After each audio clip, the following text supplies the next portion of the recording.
svima, ovdje Bakljuna Petorka. Mani nije tu. Manitašević. Bolestan. Danas ćemo vam snimati tipovi roditelja. Prvi tip roditelja je koji je briga za sve gdje vidite i to je to, pa da kreneš. Mama, upalila se kuhinja. Nema veze, sine. Zvaćemo za jednu 2 sata vatrogasca. Onako će sama da se ugasi. Tata, neko ti je ukrao kola. Zvaćemo hitno. Nema dalje. I drugi tip roditelj koji ti sve daje. Bukvalno sve. Tata, mogu ja večeras da spavam kod druga? Da. I ostaću postaću 1-2 dana. Da, dobro. Ajde, čao tata, volim te. Ćao. Mama, mogu bi imati 200 evra. A sine, a šta će ti 200 evra? Za grad. A šta će ti za tolicko? Hoćeš da ti dam jedno 500 evra, nije ništa to. Može. Pa ako hoćeš, evo 1000 evra konačno imaš tamo u štepu. Tamo iza vaze jedne. Hvala. Rozane. Hvala. Sljedeći tip roditelji koji ništa ne daju. Mama, mogu da... Ne!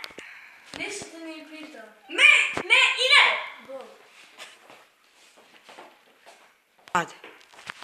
Tata, možeš da mi daš 200 dinara za grad? Si bre ti normalno dete, nemaš lepo da jedeš bre. A molim te tata. Nemaš lepo da jedeš, a ti ja ćeš pari za grad, jesi ti? Mama, ne.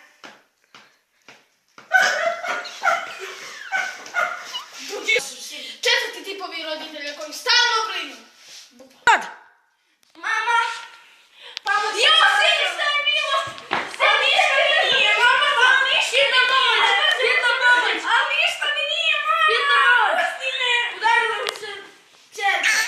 A pusti me, mama, ništa mi nije! A jeste, Zove hitno!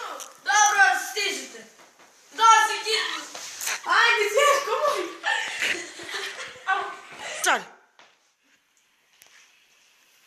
Ne mogu, brate, pa ne znam šta da kažem, brate.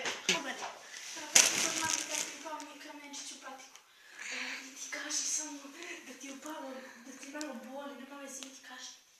Mama, meni je upao malo kamenčić. Sine, skidaj patiku! Brate, brate! Brate, koja patika? Ova! Skidaj! Skidaj čap. Idem pomoć. Upala mi je sinu u kamen u nogu. Ili kamen. Boli, jel te boli? Boli. Dobro. I peti po redu tipovi roditelja koji se stalno svađaju. Mama, hoćeš da me voziš u školu? Ne mogu nešto. Ja ću da te vozim u školu. Nećeš ti, nego ću ja. Nećeš ti, nego ću ja! Nije, nego ću ja. Ja ću da te vozim. Ideš sam, ideš sa mnom.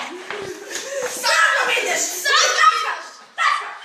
Ja sam ti tata, je ti jasno? Jesi sa mnom? Sa mnom ideš. Sa mnom! Ako vas se sviđa ovaj video, lajkujte, subscribeujte se na naš kanal, komentarišite šta još možemo da radimo i komentarišite nam to puno znači, pošto smo tek počeli.